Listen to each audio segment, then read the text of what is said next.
Good morning everyone. Ayan, maulan na morning. At ang aga-aga ni Mama dito magtanim. Sobrang lakas na ulan kanina pero saglit lang. Kaya kailangan pa rin siya magdilig. May mga fertilizer na nilagay na dito sa Mama.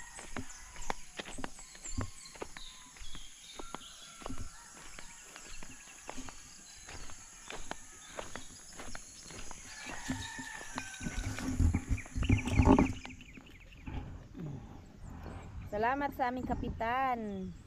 Kapitan Kulay Galan, at meron siyang binigay na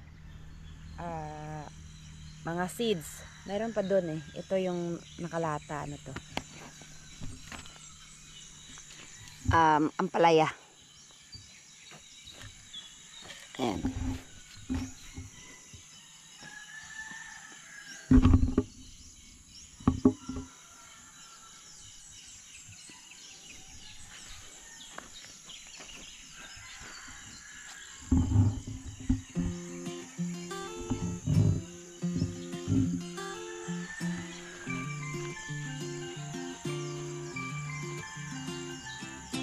Bawat ilan yan? Tatlong piraso. Bawat puno.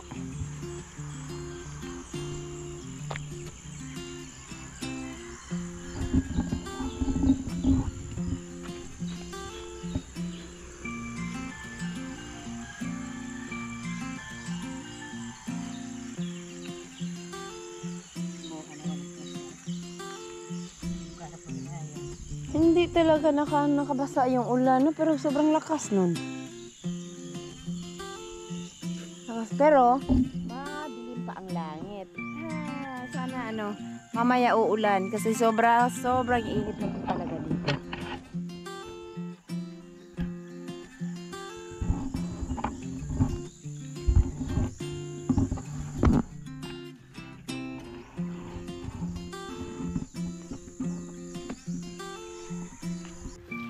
Ayan guys, kailangan natin anuhan. Ayan, tignan nyo yung lupa. Sobrang dry na dry. Hindi may nyug kasi dito, kaya itong dito na side, sobrang dry. Pero kung nakikita nyo yung banda ron, basa naman siya. Pero hindi nakaabot sa ilalim.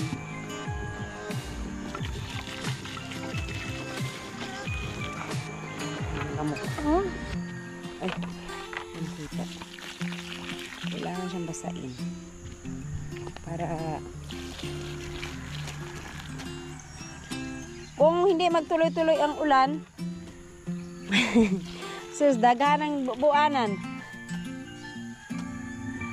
Kapapunta kami Dipolog this week, kabili ng hose. Tagpuan raman to, matag 900 na siguro tong 10 meters natin. 10 meters dili kabot rin eh. Dili kabot. Ko dia.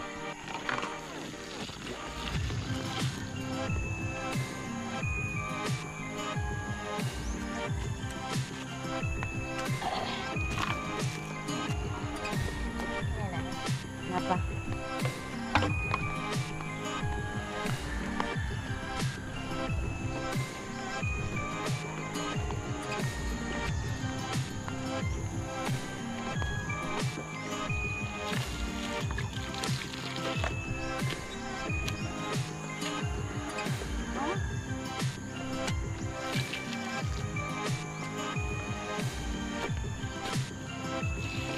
Ma, may mga abono to, ma. Pero walang tanim.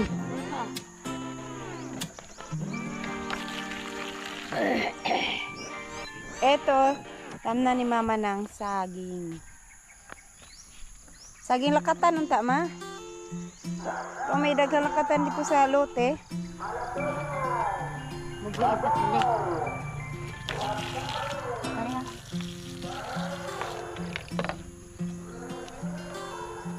Bilong-bilong. Isda.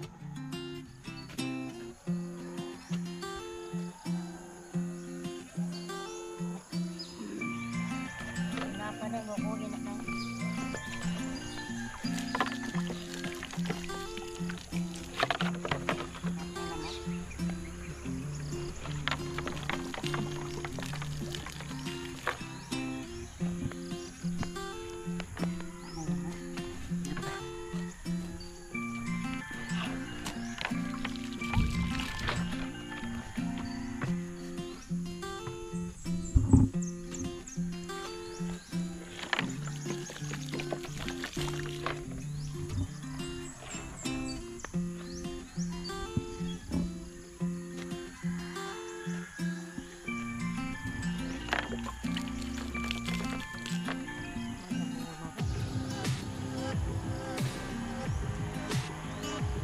Sana na.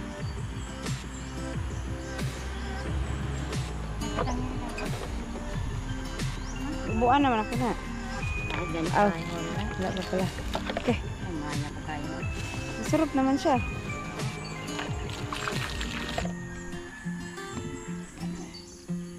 Kasi hindi, maulan pa oh. Ang dilim pa ng langit, ang itim.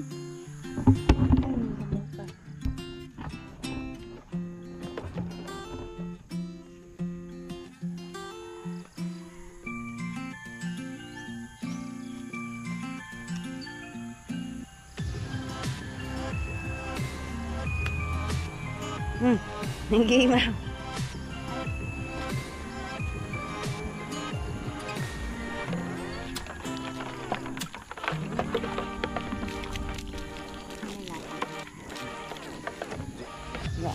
Ayan. Ilang puno na ito lahat? 2, 4, 6, 8, 10, 12, 14, 16, 18, 20, 22, 24, 26, 28, 30, 32, 34, 35, 36. 36 puno na. Oh. Kulang na. Dalawa. Kulang dalawa. 30. Kulang na isa. Dalawa. Apa man? Nasa may tubig. May isa pa dun. Taga natin. Dry.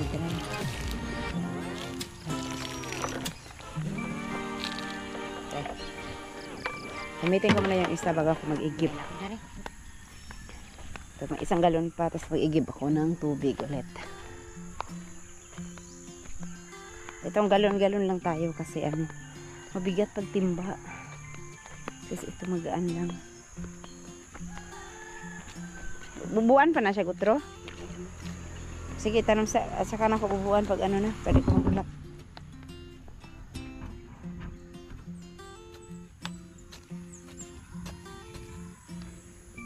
Bawat puno may 3 piraso. So, at least, mabuhay isa man lang. Pag nabuhay lahat, edi mas maganda. Pero pupunta kami lote mamaya, mangunguha ng kamote at magtanim din si mama dito sa malapit ng kamote. Para, pagka, hindi maubos yung binhi nung kamote. Masarap yung kamote, lalo na yung sa lote ni Ma'am Kedi. Shout out Ma'am Kedi. Malalaki at saka yung orange, grabe ang tamis talaga nun. Pero matagal lang siyang maglaman. 5 months po ata. Kaya pala wala siyang laman nung nanguha kami kasi matagal talaga siya. Pero nung tumagal na, nanguha si mama, yun, may nakuha naman marami din at ang lalaki.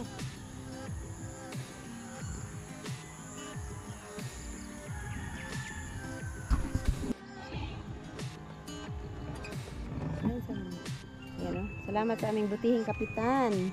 May mga seedlings, okra, tsaka beans. Tsaka yung ampalaya na nasa lata. Ayun guys, tapos na. So wala nang laman yung ating mga galon. Wala na, magkabuksa ko.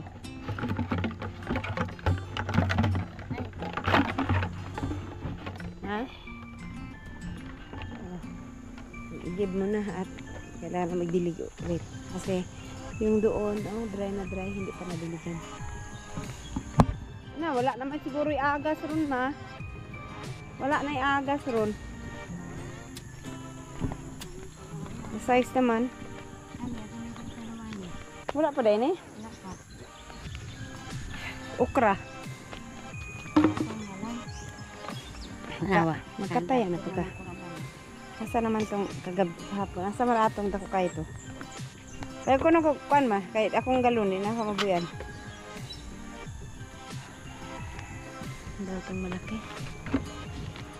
Alaka, di dako naman siya kaya, no? Bilis pala lumaki ng kuan, pipino. Itong isa. Malaki-laki na ito kahapon. Karlam ko, dahil, dala ko na. Bunot na lang, no? Ayan, no? Grabe, dito hindi talaga siya nabasa.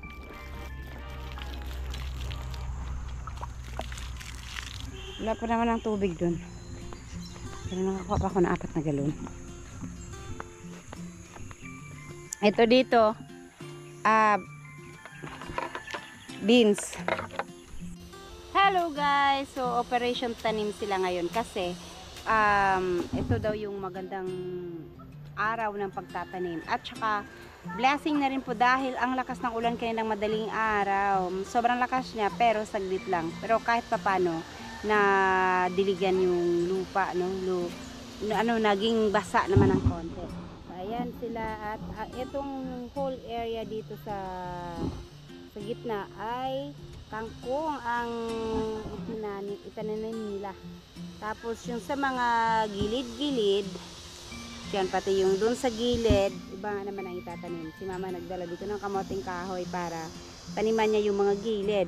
Pero itong dito sa gitna, kangkong. So itong dito, tapos na kanina, maaga sila kanina nagtanim kasi wala pang araw, makulimlim din pati at may parang uulan. Pero ngayon medyo nag-umpisa nang lumabas yung araw, baka mawala yung ulan.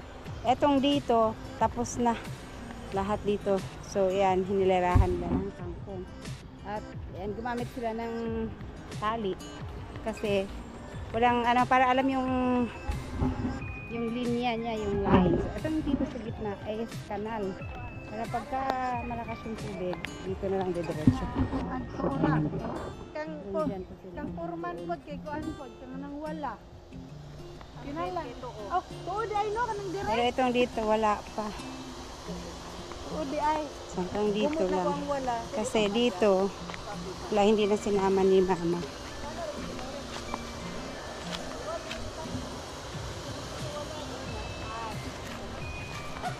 Kiwa mag-drive og Bitmers kung naanad ka og dekambyo. Oh, maanad mo ka kay makiwahan magiwa kay labi nagu. Masayop ka no, mo action ka. Dili di man kay ang kuan sa mante manoroy ta. Inira mag kuan mo nga mulihok po di man tiil. Magsunod ta magmotor. Lubag ang mara mo kuan minura. May problema dito kay dalan kan man, simentado. Dali lang traffic man. Adik ko ana. Dali man mo minor. Dali ka ma-improve na imong drive nga maabot sa layo. Tama na gyud ka nang dahil bukid. Mas lugsungon man ang gasolute na gyud lugsungon niya pero simentado man. Ade ha hadlok. Abot kay ko sa nagkulang ko, gawa ko di siri sa kuan.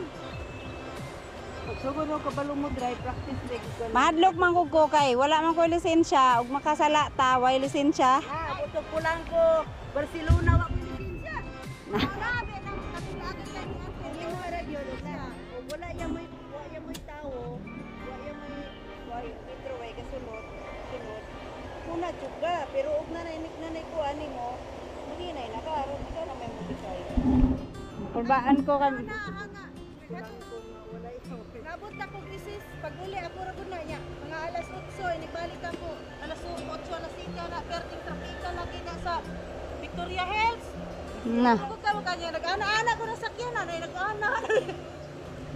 Kurbaan ako ana.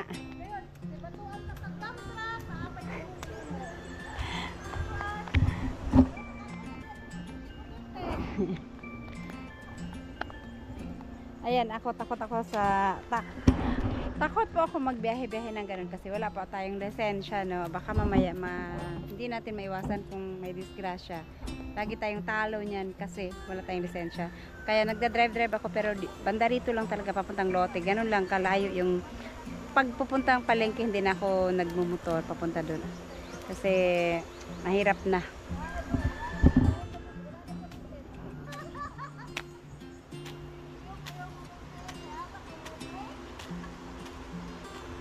Ito dito yung tanim ni mama. Saan na ito? Nakatanam na rin kakamuting kahoy, ma? Tanim. Tinaniman na ni mama. Maaga kasi si mama dito. Ayan, mga kamuting kahoy pala to yan. Itong hilerang dito, dun. Kamuting kahoy, pati dito. So, itong dito na side, medyo mataas. Kaya, pagka umulan man at ma-stuck yung tubig sa gitna, hindi naman to basta-bastang naaabot kasi hindi naman super ganun kalaki yung tubig na nai-stack dito. Pag sobrang lakas lang talaga yung ulan, tsaka lang siya na napupuno ng tubig pero humuhupa din kaagad. Lalo na itong dito kasi mataas na ang side. Ayan, kamuting kahoy. At, pati daan na sa ibaba, ma, kamuting kahoy, ni ma? Kamuting kahoy din pala dito. Ano naman yan ang kamuting kahoy? Yeah.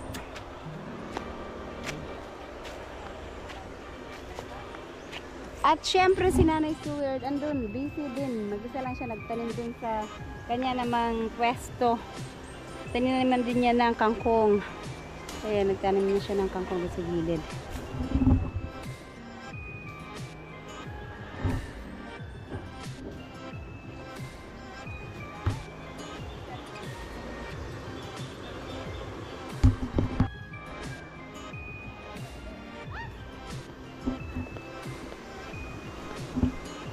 Magtanim ay di biro.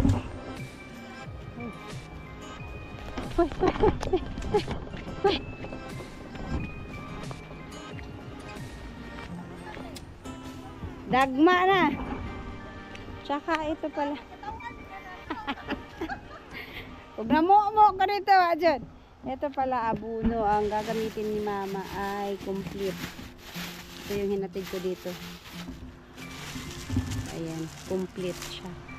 Isasabay na ni Mama para hindi na daw doble-doble yung pag ano. Habang naglalagay ng kangkong, ng buto, lalagyan din yung ilalim, ibabanig siya. Ito yung nasunog na goma nung sa upload ni Kabungot. Doon banda oh. Sus kani ko masilaban eh. Kusog pa mo kain sila o ba eh. Ang doon kasi marami pang gulong to. Kaya pag itong dito banda na silaban ka, hanggang dyan oh. Sa looban yan, maraming gulong yan. Naka-file kasi ang gulong yan. Tapos tinambakan nila.